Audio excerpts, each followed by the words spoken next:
মই আছোঁ হালধা শাৰদীয় দুৰ্গা পূজা উৎসৱস্থলীত। আমি আপোনালোকক হালধা শাৰদীয় দুৰ্গা উৎসৱটো কি ধৰণে অনুষ্ঠিত কৰিছে এই লৈ মই আপোনালোকক দেখুৱাব বিচাৰিছোঁ।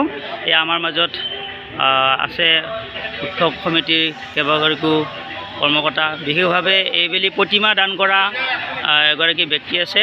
আমি তেখেতৰ লগত কথা পাতিব বিচাৰিছোঁ। আপোনাৰ নামটো কওক আৰু কথাখিনি কওকচোন। নমস্কাৰ, মোৰ নাম শ্ৰী অনিল বৰীয়া। মই যোৱা কেইবছৰৰ দৰে এইবেলিও 33তম দুৰ্গা উৎসৱৰ মূৰ্তি এটা দান কৰিছোঁ।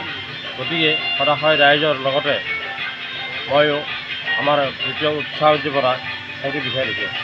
কিমানতম হ'ল এইটো? 33তম উৎসৱ, 33তম, আজি 30 ছেপ্টেম্বৰ 33তম উৎসৱ। আৰু এই উৎসৱত আমাৰ বিভিন্ন ধৰণৰ কাৰ্যসূচী আছে, যেনে নাগৰা নাম প্ৰদৰ্শন, সত্ৰৰ শিল্পীবৃন্দ, মন্ত্ৰী প্ৰজনন, সুন্দৰ ডেকা সমাজকৰ্মী, সৰস্বতী সমানেত্ৰী বুঢ়াগাঁও বছৰত, সংগীতা গোস্বামী সমানেত্ৰী তৃতীয় বছৰত, মাধৱ বসুমতাৰী জয়ন্তী দৰং। ৰাইজলৈ কি আহ্বান জনায়?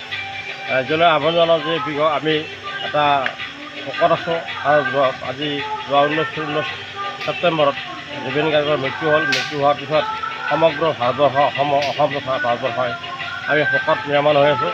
যদিও কিন্তু আমাৰ যিটো নিয়ম, সেই নিয়মটো আমি প্ৰৱৰ্তন কৰিব লাগিব। আমি এইটো শোকত থাকিলেই নহয়, অন্ততঃ আমাৰ যিটো নিয়ম আমি সেইটো ৰাইজৰ কুশলাৰ্থে আমি এইটো কামনা কৰিছোঁ। জুবিন গাৰ্গৰ প্ৰতি আপোনালোকে কিবা কৰিছে নেকি?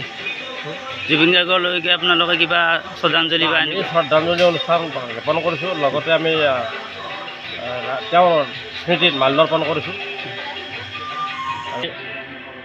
শেষত ৰাইজৰ মংগল কামনা কৰিছোঁ আৰু দীৰ্ঘায়ু কামনা কৰিছোঁ। ধন্যবাদ।